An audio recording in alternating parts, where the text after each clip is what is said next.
Hello everybody les amis, salut, c'est Sébastien sur Actualia on YouTube. Alors, il n'y a pas si longtemps que ça sur la chaîne d'Info Multimédia, on vous avait dit, ça y est, GNOME 45 est sorti, super, c'est génial. Fedora l'a approuvé avec sa version 39. Et vous savez quoi? On parle déjà de GNOME 46. Alors, on va vous parler un petit peu des nouveautés de GNOME 46 Alpha. Oui. Qui est dans les bacs. La version Alpha de GNOME 46 a été publiée le 6 janvier 2024. Cette version préliminaire apporte de nombreuses nouveautés et améliorations. C'est chaud quand même, la course à la vitesse, comme ça, vous savez qu'en plus, en mois de février, vous allez avoir Plasma 6, KDE Plasma 6, qui va sortir aussi dans les bacs, en version finale.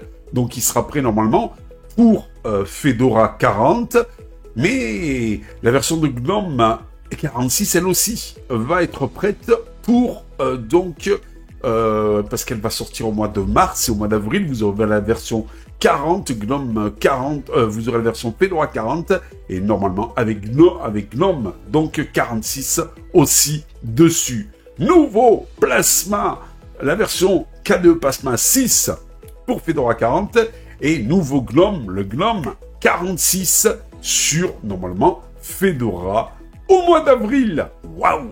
Ça présume de bonnes choses, tout ça, dans le monde Linux.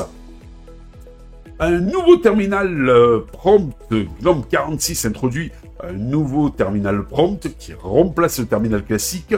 Prompt est basé sur donc GTK4 et offre une interface utilisateur plus moderne et intuitive. Il prend également en charge de nouvelles fonctionnalités telles que la coloration syntactique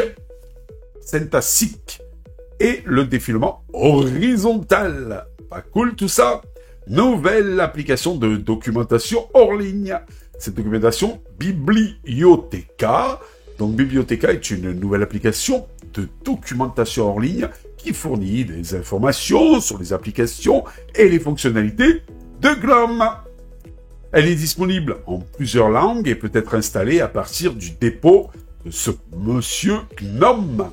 Support de RDP pour GDM. Alors, qu'est-ce que c'est que ça? GDM, le gestionnaire d'affichage de GNOME, prend désormais en charge le protocole RDP. Ça fait quoi exactement tout ça, Seb?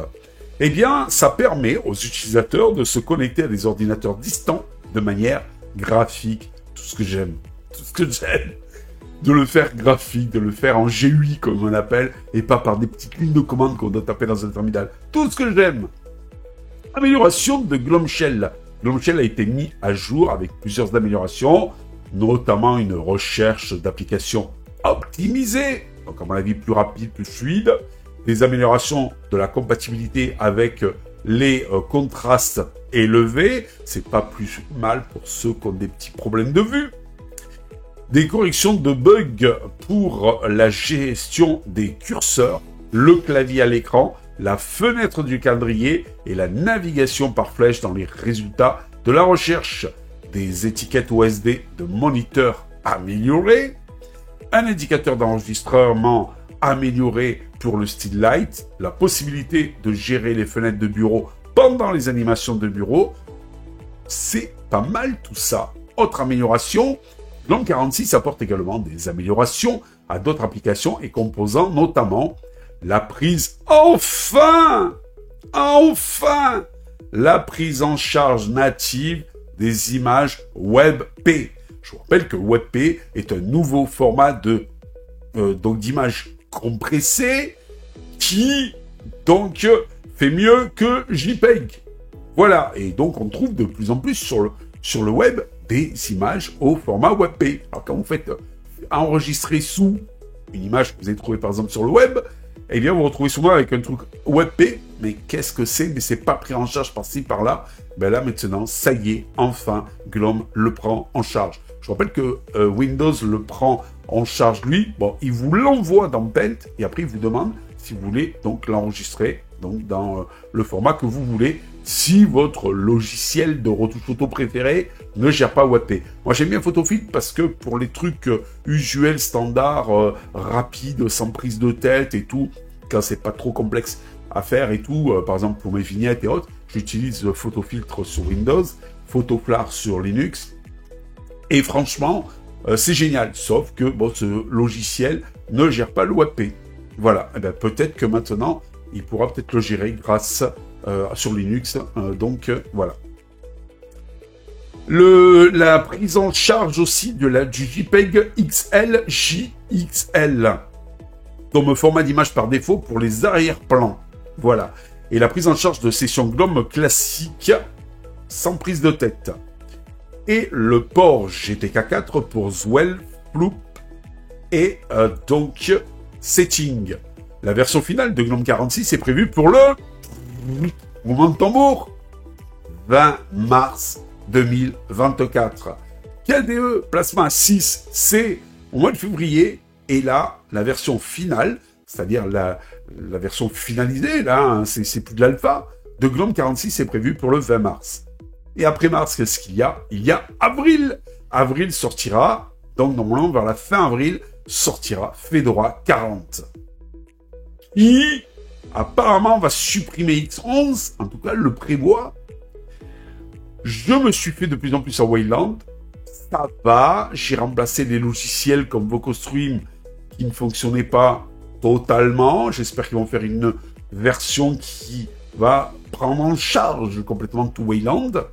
Mais en tout cas, bon, ça va, j'ai pas trop de bugs et tout. Ça a l'air de bien fonctionner Wayland. Ça y est, je me suis enfin mis. J'ai abandonné X11. Je suis passé sur Wayland sur ma Fedora GNOME. Voilà, tout simplement. Donc, j'espère que cette GNOME 46 sera dans la Fedora 40 de ce mois d'avril.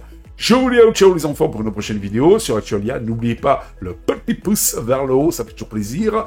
Et n'oubliez pas de vous abonner, c'est totalement gratuit. On n'est pas sur Canal+ ici. C'est totalement gratuit et ça permet tout simplement quoi? Eh bien de nous encourager et puis de nous soutenir. On vous demande pas des sous-sous, on vous demande juste un petit pouce vers le haut et de vous abonner. Faites connaître la chaîne aux amis et autres. Parce que comme ça, on sera un peu plus mis en avant, nous, sur YouTube. Allez, ciao les amis. Bye bye. Si vous avez aimé cette vidéo, abonnez-vous, mettez un pouce en l'air, et partagez cette vidéo. Merci, cela fait toujours plaisir.